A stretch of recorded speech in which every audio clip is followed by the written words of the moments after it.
Alors, les frères musulmans. Parlons un petit peu des frères musulmans, puisque ma foi, voyons ce que dit la maison mère.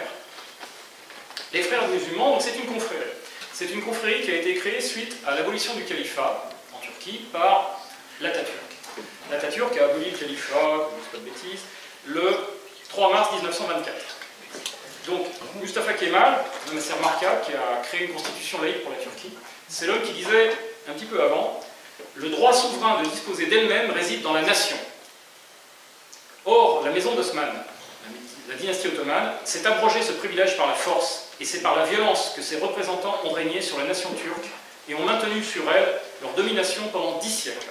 Maintenant, c'est la nation qui, se révoltant contre ces usurpateurs, reprend elle-même effectivement l'exercice de la souveraineté. Et 2 ans après, il abolissait le califat.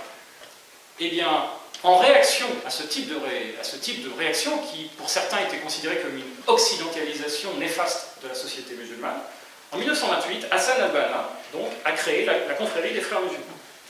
Et cette confrérie a un objectif très simple, eh ben, c'est la réinstauration du califat et la réinstauration de la charia.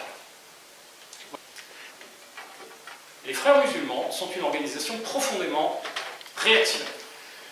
Profondément réactionnaire, qui a pour but effectivement de détruire le concept de la séparation de l'Église, des églises et de l'État, de la laïcité, de réinstaurer un mélange indissoluble de la politique et de la religion, et la mise en place des règles pour l'éternité, les règles de la charia. Voilà. C'est pour ce type d'organisation que roule M. Tarek Bourreau. Et c'est à ce monsieur qu'un élu français, M. Alain Juppé, avec la complicité bienveillante d'autres élus de formations politiques différentes, type Vincent Fettès, travaillent. Ces gens-là travaillent la main dans la main, offrent de l'argent et financent et favorisent le projet de M. Tarek Bourreau et des frères musulmans.